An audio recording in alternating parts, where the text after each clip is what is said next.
কমিশনরা, তার অবৈধ মন্ত্রীরা, অবৈধ এমপিরা, অবৈধ মেয়ররা, অবৈধ চেয়ারম্যানরা পালিয়ে বিভিন্ন দেশে গেছে, এই যুক্তরাজ্য এসেছে, অবৈধ পয়সা নিয়ে দেশে এসেছে। আপনার আমার অর্জিত টাকা যারা বাংলাদেশে পাঠিয়েছি, সেই টাকা পাচার করে এই লন্ডনে নিয়ে এসেছে লক্ষ লক্ষ কোটি টাকা। এই টাকা পাচারকারীর সাথে, এই অবৈধ টাকা পাচারকারীর সাথে, আওয়ামী লীগের সাথে, হাসিনার সাথে, রেহানার সাথে এই সিদ্দিকীর সম্পৃক্ততার কারণে মন্ত্রিত্ব থেকে পদত্যাগ করতে বাধ্য হয়েছে, পদত্যাগ করতে হয়েছে। তার এমপিত্ব থাকবে না। বন্ধুরা আমার, আমরা সবাই মিলে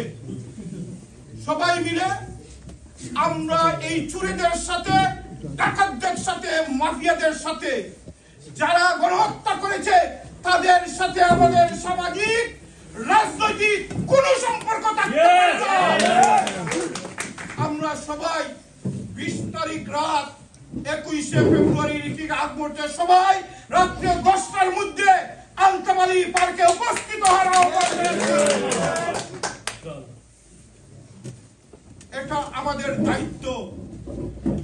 এদেরকে প্রশ্রয় দেওয়া যায় না, লুটেদেরকে প্রশ্রয় করা যায় না। ওরা বাংলাদেশের টাকা লুট করেছে, বাংলাদেশকে লুট করে দেশে বিদেশে পাচার করেছে। আমরা চাই বাংলাদেশে একটি গণতান্ত্রিক সরকার হবে, সেই সরকার প্রতিষ্ঠিত হবে, দেশনায়ক তারেক রহমান আগামীর প্রধানমন্ত্রী হবে।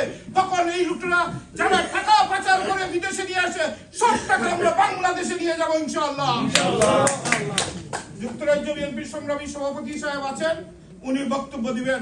বক্তব্য বেশি নয়, আমরা কথা এবং কাজে মিল থাকতে হবে। বন্ধুরা আমার, আপনারা যেভাবে যেখানে হাসিনা সেখানে প্রতিবাদ আপনারা আওয়াজ তুলেছিলেন, আমরা আন্দোলনের মাধ্যমে প্রমাণ করেছি। বাংলাদেশের বাইরে সবচেয়ে বেশি আন্দোলন হয়েছে হাসিনা পতনের জন্য এই যুক্তরাজ্যে। আমরা সবাই মিলে এখন এই বাংলাদেশের বাইরে প্রথম আমরা শুরু করেছি গণহত্যাকারী যেখানে আমরা প্রতিবাদ জানাবো, সেখানে আমরা প্রতিবাদ জানাবো। বাংলাদেশের টাকা চোরাচালানির সাথে যারা সম্পৃক্ত সেখানেই প্রতিবাদ জানাবো, আমরা প্রতিবাদ করব ইনশাআল্লাহ। সবাইকে ধন্যবাদ। দেখা হবে 20 তারিখ রাত্রে ইনশাআল্লাহ।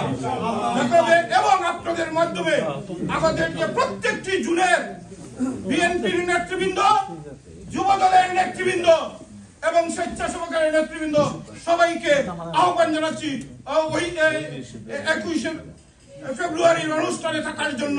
সবাইকে ধন্যবাদ। আসসালামু আলাইকুম। আপনারা সবাই ধন্যবাদ। বাংলাদেশ জিন্দাবাদ। আপসীন দেশনেত্রী মা বেগম খালেদা জিয়া জিন্দাবাদ। শহীদ জিয়া অমর হোক।